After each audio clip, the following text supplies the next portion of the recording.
दोस्तों, आज से 5000 वर्ष पूर्व माँ गौरी ने इस क्षेत्र को एक ऐसा वरदान दे दिया और एक ऐसे कला का हस्तांतरण इस वरदान स्वरूप कर दिया जो आज यहाँ के महिलाओं के पुनरुत्थान में काफ़ी महती भूमिका निभाई है।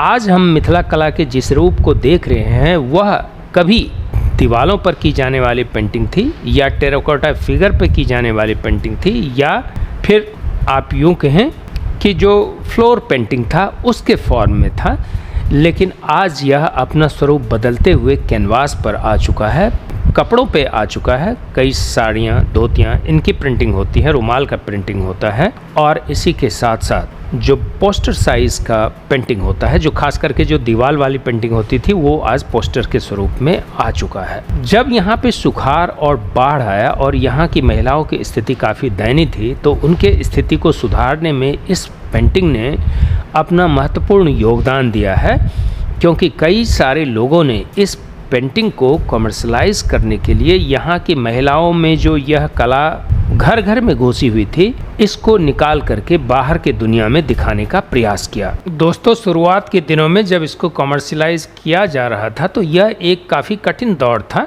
लेकिन जिस तल्लीनता से, जिस लगन और मेहनत से इस पर काम किया गया वह दिन दूर नहीं था जब इनके आर्थिक स्थिति में सुधार होने वाला था और इसी के साथ साथ इसकी दुनिया में एक पहचान बनने वाली थी। ये वॉल से निकल करके कागज़ पे पहुंच चुका था और धीरे धीरे करते करते यह ग्रीटिंग्स, ड्रेस मटेरियल्स और अन्य कई जगहों पर इसका इस्तेमाल होने लगा। माइका सीट पर भी इनका इस्तेमाल होने लगा। दीवार से निकल करके यह पेंटिंग पहले एक ब्रॉड सीट में आया जिसको क्या पोस्टर्स वगैरह में देखते हैं, और कई सारे अन्य जो पेंटिंग की विधा थी वह धीरे धीरे अलग अलग आर्टिकल्स पे आ चुका था और इसकी अंतर्राष्ट्रीय ख्याति इनको मिल चुकी थी। इन कलाकारों का योगदान इस कला को नई ऊंचाई दे चुका था। दोस्तों, जब इसका कमर्शलाइजेशन किया गया तो यहाँ की लोकल महिलाओं ने जब इसको पेंटिंग करना शुरू किया तो इसमें मुख्य रूप से स्टाइलाइज्ड फिगर यानी कई तरह की स्टाइलिश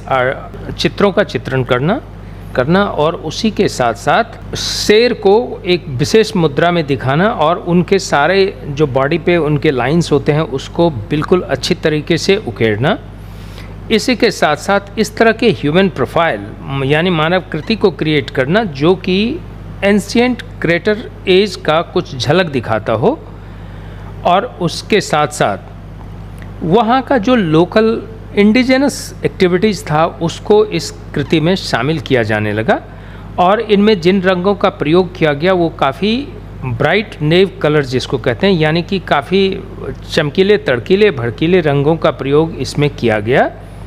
इस तरीके से यह पेंटिंग धीरे धीरे अंतर्राष्ट्रीय ख्याति प्राप्त करना शुरू किया, क्योंकि यह पेंटिंग देखने में काफ़ी खूबसूरत और एक नायाब तरीके का लगता था। साथ ही इसमें शुरुआती दौर में पहले तो ब्राह्मण महिलाओं ने इस कार्य को करना शुरू किया, क्योंकि वो ज़्यादातर घरों में रहती थी और उनकी इच्छा होने के बाद भी वो काम करने के लिए बाहर नहीं जा पाती थी, तो उनके पास समय रहता था इस काम को करने के लिए।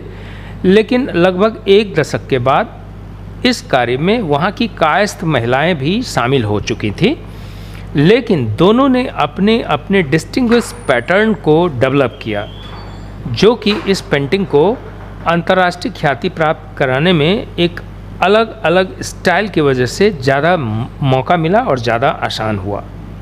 दोस्तों, ये आर्ट जब कैनवास पर पेंटिंग होने लगा तो इसमें हमें हरिजन महिलाओं का पार्टिसिपेशन ना के बराबर दिखता है, यानी नगण्य दिखता है, और कालांतर में आगे चल करके यह 2 स्ट्रीम्स यानी 2 धड़े में बट करके 2 अलग स्टाइल के रूप में इमर्ज हुआ, जिसमें कि एक ब्राह्मणिकल स्टाइल है और दूसरा कायस्थ स्टाइल है, और दोनों के कुछ न कुछ डिस्टिंग्विश्ड फीचर्स हैं।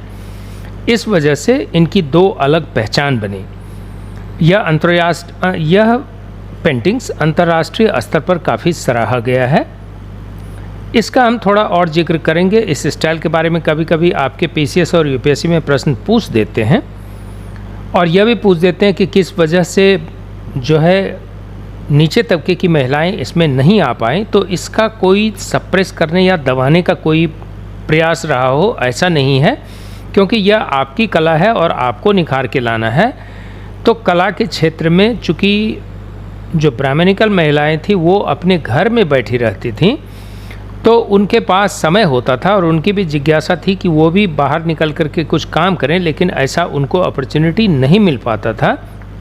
तो ये महिलाओं ने अपना समय पेंटिंग में लगाना शुरू किया, जबकि जो नीचे तबके की महिलाएं थी वो खेत खलिहानों में जाकर के ऑलरेडी काम करती थी, तो उनके पास समयाभाव होता था और वह आर्ट के डेवलपमेंट में अपना विशेष योगदान शायद नहीं कर पाई थी।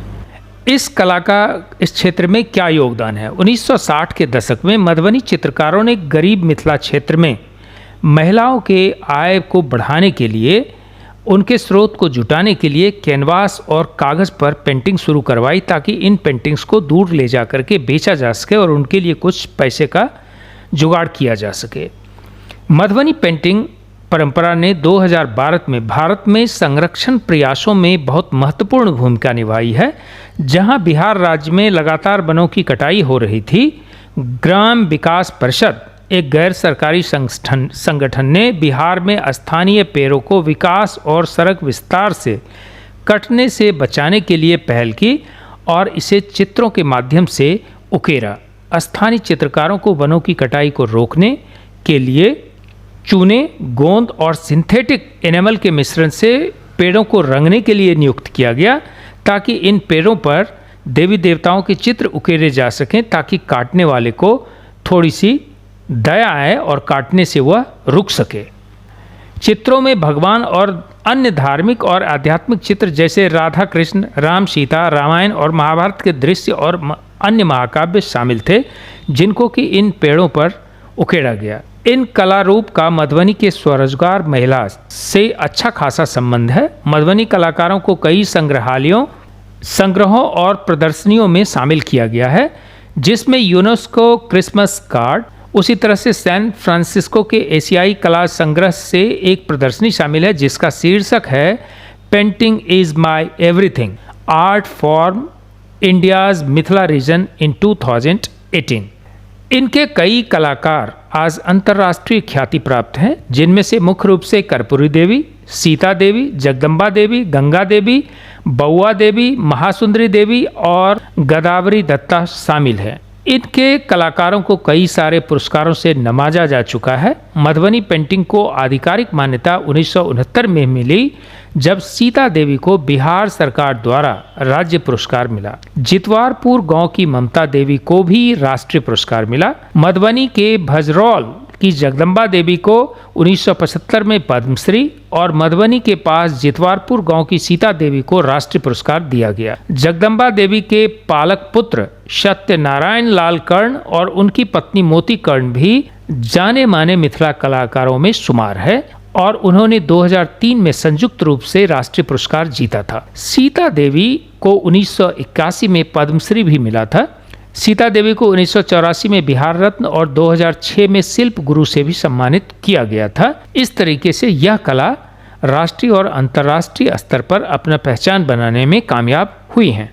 1984 में गंगा देवी को पद्मश्री से सम्मानित किया गया। वहीं महासुंदरी देवी को 2011 में पद्मश्री मिला। बउआ देवी, यमुना देवी, शांति देवी, चानो देवी, बिंदेश्वरी देवी, चंद्रकला देवी, शशिकला देवी, लीला देवी, गोदावरी दत्ता, आशा झा, तीरा देवी, भारतीय दयाल को भी राष्ट्रीय पुरस्कार दिया गया।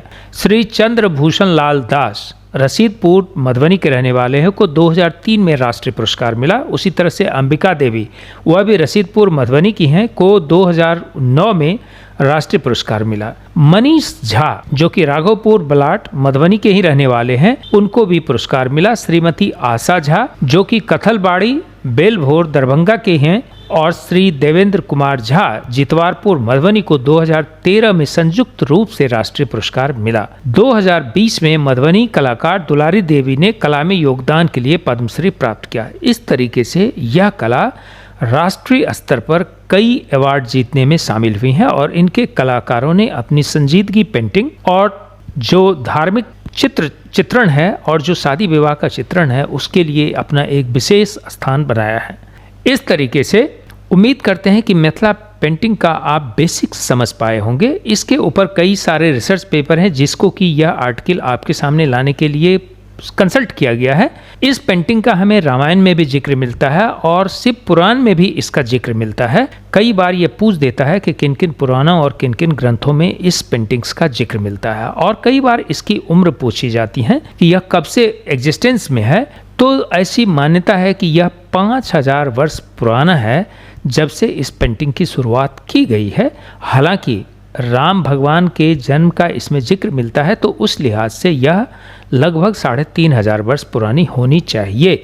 लेकिन यह मान्यताओं की बात है, और यह किन किन जगहों पर फैला हुआ है इसको समझने की ज़रूरत है। यह अब मधुबनी पेंटिंग या मिथिला पेंटिंग सिर्फ मधुबनी या वहाँ तक सीमित नहीं है, दरभंगा तक सीमित नहीं है। इसमें मधुबनी, दरभंगा, पूर्वी चंपारण, पश्चिमी चंपारण, बेगूसराय, नगोचिया, Khagaria, Purnia district, Katihar district, Araria district, Supaul, Saharsa, Madhepura और समस्तीपुर, ये सारे क्षेत्र इसमें शामिल हैं, और थोड़ा सा हिस्सा मुजफ्फरपुर का भी। ये इतने दूर में इसका विस्तारित क्षेत्र है, और यहाँ की हर जाति और प्रजाति की महिलाएं इस कार्य को करने में सिद्धहस्त हैं।